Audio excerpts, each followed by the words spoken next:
The fastest, easiest, most guaranteed way to find your big breakthrough is to observe what everybody else does and don't do that. If you're looking for a big idea, something that will catapult you above and beyond your competitors and or your peers, allow you to rise above and make disproportionately a positive impact on the world, on those around you, then this will be invaluable to you. The first premise is don't do what others do. The fastest, easiest, most guaranteed way to find your big breakthrough is to observe what everybody else does and don't do that. Here's why the majority is always wrong. Just look at the results. Less than 1% of those living in the most abundant and opportunity-filled country of the world, the United States, less than 1% of the population living in the land of milk and honey ever get wealthy.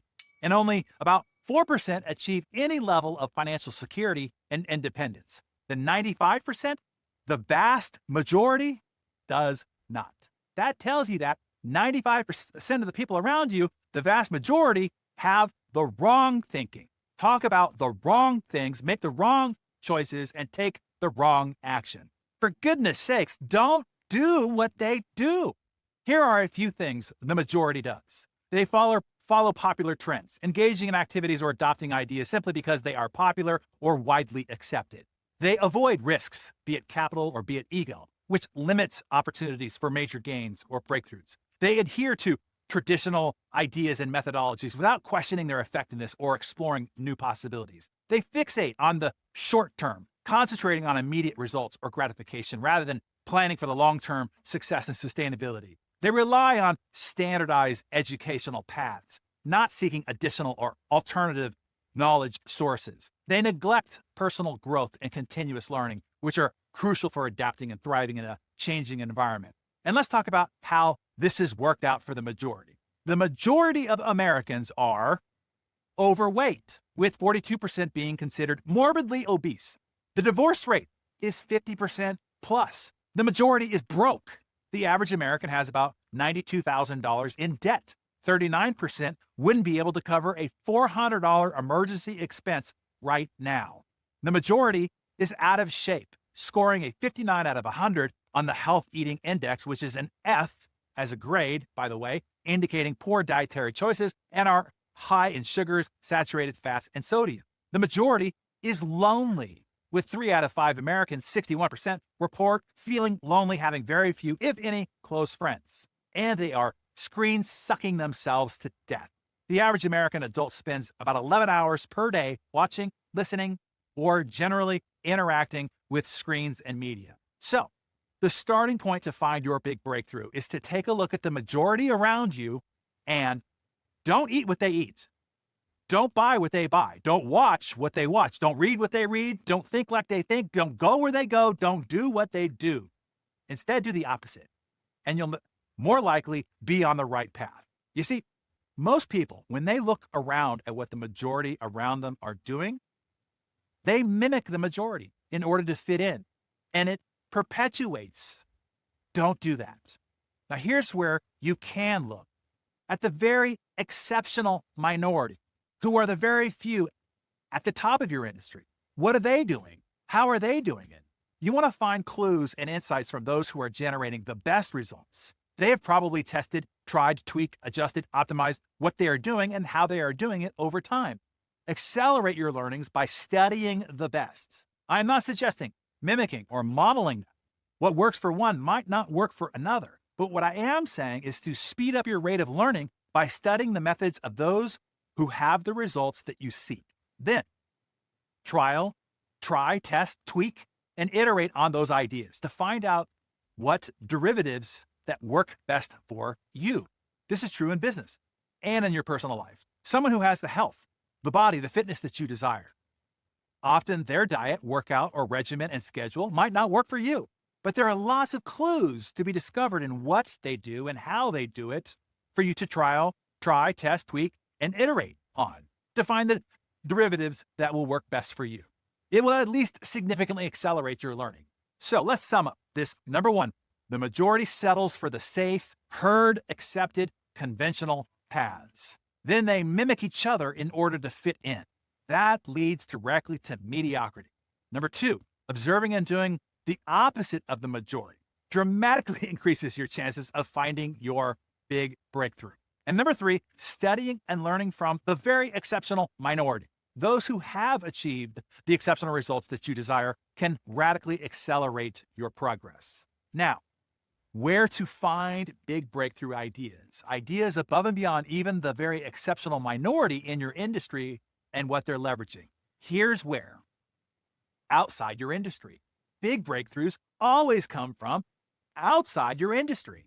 This is the syndrome most industries fall into. It's called the blind leading the blind. Most people only attend events in their industry, go to industry conferences, attend industry webinars, do training within and about their industry, hire coaches, advisors, and consultants that specialize in their industry. This leads to tunnel vision. When you listen to what everybody else is listening to, you can only repeat what everybody else is doing, which is why you can only get the results everyone else is getting. And that leads to the syndrome of the blind leading the blind. Everybody following everybody in one direction and often off a cliff. You see it happen inside industries all the time. In fact, it's exactly what causes bubbles and busts and crises like led up to the dot-com crash and the 2008 mortgage financial crisis, the meme stock debacle, and the NFT boondoggle. To become the dominant market leader, to reinvent or revolutionize your industry, you are not likely to find your breakthrough inside the industry. Instead of tunnel vision, you need what I call binocular vision, the optics to look outside your industry. This is how Fred Smith got his idea for overnight delivery efficiency for FedEx. He imported the idea from the banking industry, the hub and spoke model they used for decades to clear checks quickly. That one import created a multi-billion-dollar behemoth and made Fred Smith fantastically wealthy. The ballpoint pen was invented and patented in 1888. But it wasn't until the 1940s that somebody imported that idea into the personal consumer care product industry. They applied the same ball application device to underarm deodorant.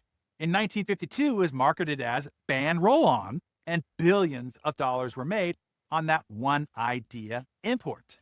Steve Jobs was the king of importing ideas. In fact, it can be argued that Steve and Apple has never created anything truly new. The MP3 player existed before the iPod, the mobile phone, handheld devices, Palm Pilots, the internet browser, proprietary music delivery systems like Napster existed before the iPhone. Tablets existed before the iPad. To make the first iMac in 1998, to make it cool and classy, to break it out of the gray and beige box that dominated the computer market at the time, the Apple design team decided to make the computer shell brightly colored and translucent so that it was distinctive and more approachable. The problem was it was impossible to manufacture plastic strong enough to encase a computer and be brightly colored without streaking and be transparent. So instead of giving up, the design team looked outside their industry. They ended up at a candy manufacturer, the one who made Jawbreakers. Do you remember those? In the candy manufacturing industry, they had perfected a curing process that allowed transparency and hardness. It was a common, well-known manufacturing technique in their industry that had existed for decades. But it took Apple going outside their industry to find it. And when they imported it into the computer industry, they created a breakthrough and a revolution, one that became the most valuable company in the world and the first to become a $3 trillion company. Apple wouldn't be Apple if they didn't look outside their industry and import the ideas common in other industries into theirs to create their big breakthroughs. As Einstein taught us, you can't solve a problem with the same thinking that created the problem. Well, I'm teaching you here, you can't create a breakthrough with the thinking everybody in your industry is already thinking. In fact, that is one of the major advantages that I make possible for you at our Business Masterclass. The curriculum is drawn from the very best in the world from a vast array of different industries. And then I show you the many examples of how other businesses, also from hundreds of different industries, how they incorporated the ideas and strategies that I teach you. This allows you to draw from ideas proven to work in other industries that might not yet be imported into yours, giving you the advantage of the big breakthrough, catapulting you to the top of your industry and having you be the one to become wealthy because of it. Not for inventing anything new, but by simply importing something already proven outside your industry into yours. I hope that you got this very important lesson here today. I showed you exactly where to find your breakthroughs, which is probably opposite of where you're looking now. I'm going to reveal the source code of all business and personal success to you. The very source code. Are you ready for it? I'll ask you to first take a guess. If you could boil down the success source code of your product or service, or of your business, or of your personal success to one thing, what would it be? What do you think it is? Some might say, well, it's management or leadership. That's what always makes the difference. That must be the source code of success. Well, we have seen companies and causes and teams who had very talented players in leadership still fail. Corporations like Enron, Lehman Brothers, Theranos, Kodak, Blockbuster, BlackBerry are perfect examples. In the sports world, teams like the 2008 Detroit Lions come to mind. They had Calvin Johnson, known as Megatron, one of the most talented players in the NFL, along with running back Kevin Smith and linebacker Ernie Sims, led previously by the very successful coach Ron Martinelli. They went 0 for 16. They had the perfect losing season. The LA Lakers, in their 2012-13 season, had a star-studded roster, including Kobe Bryant, Steve Nash, Dwight Howard, and a strong management team, and they still performed poorly. In the nonprofit world, Susan G. Komen for The Cure, the Wounded Warrior Project, the American Red Cross have suffered significant declines and failures, even while having a seemingly talented leadership team. So, no, management or leadership is not the single defining source code of success. It's important, yes, but it's not the most important source code. Well, then you might think, okay, then it must be the quality of the product. Yeah, that's it. It comes down to the quality of the product. Well, what is the #1 restaurant in the world? The most successful restaurant in the world, what is it? In a culture with all these modern millennial foodies, with all the new celebrity chefs and all these shows about cooking and gourmet and great food, what is the #1 restaurant in the world?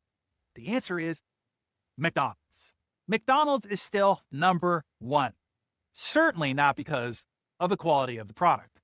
In the wine world, it's filled with stuffy connoisseurs, masterfully trained sommeliers, great estate vineyards, perfectly placed in microclimates where the famous winemakers meticulously care for heritage strands of world-renowned vines to make the perfect nectar and age it to perfection in elaborately labeled bottles. But what is the #1 wine in the world? #1 is Barefoot Sweet Red Blend, which tastes like Fanta grape soda, which is probably insulting to Fanta grape soda. #2 is Sutter Home, which comes in a jug, not even pretending to be elegant. And #3 is Franzia, which comes in a box. Here's the hard truth that you'll need to grapple with. Unfortunately, and I don't like this fact, but it is a fact, the best product does not win. Look at every category: beer, washing machines, chiropractors, attorneys, financial advisors, realtors. The most successful are usually not necessarily the best quality.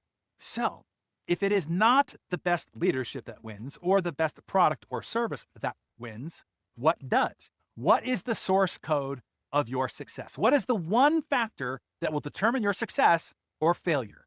Are you ready for the answer? Here it is. It's the one with the best marketing. Here's the success reality you want to permanently groove into your gray matter. Your success, the success of your business, your legacy comes down to 10% the quality of your product. Now, it can't be crap. And 90% the marketing of that product. Again, I don't like that this is a fact, but it is a fact.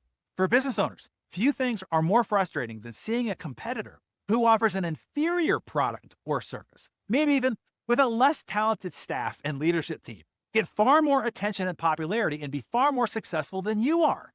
And it is because the competitor is better at marketing. Companies only do two things. They make stuff, products and services. They sell that stuff, products and services. Many of them are great at #1, making stuff, but most suck at #2, selling that stuff. So you gotta make great stuff, yes. Or be the best at your service, yes. But being the best, you could still fail. The problem is most work the equation backwards. They spend 90% of their time, energy, focus, attention, and creative capacity on the product, the delivery, the service, the fulfillment. But that's only 10% of what's responsible for their ultimate success, hence the gross number of business failures. There have been tens of thousands of revolutionary, groundbreaking products or services that would have changed your life, but you never heard about them, and they failed. They went bankrupt. Why? Because their inventor or operator sucked at marketing.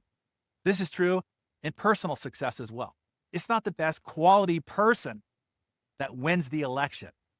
It's not the best quality leader that rises through the ranks of the corporation.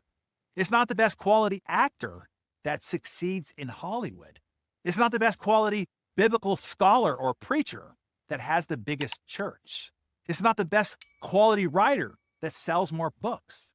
The success equation for every company, for every profit or nonprofit, and every individual striving, the success equation is 10% the quality of the endeavor, skill, character, or product output, and 90% the marketing, communication, and social promotion of it. Period. The end. Bottom line. Full stop. And this is why the alumni of our Business Masterclass post such extraordinary, jaw-dropping, big breakthrough results after they've attended. Why?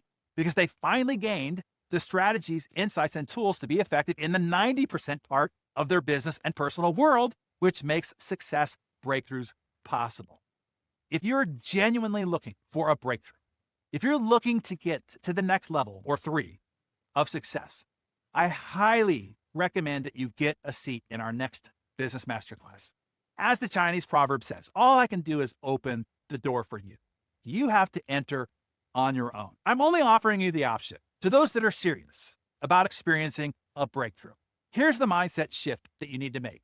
You are not in the fill-in-the-blank business. You're not in the dentistry business or the real estate business or the financial services or the roofing or plumbing or food service business. You are in the marketing business, the marketing of your dentistry practice, the marketing of your real estate firm, the marketing of your financial services, roofing, plumbing, or food service business. Get this straight. People will not know how good you are at dentistry, at real estate, at financial services, at roofing, plumbing, and food services until they know how good of a marketer you are. I hope that you made lots of notes today in your Darren Daily Journal. And if you got this vital lesson here today and you're going to spend more time and focus and energy and attention and learning and study on marketing, write #marketing in the comments below.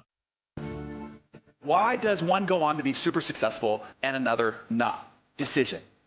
They decided to be successful. And that, ladies and gentlemen, is what your being here says of you. To be in this environment and to have someone like you speak right directly to the things that keep us up at night has been really what I needed. I feel hope again. Over the next 3 days, I'm going to lay before you more than 500 breakthrough ideas and strategies and tools that you need to help you achieve your big lasting impact in the world.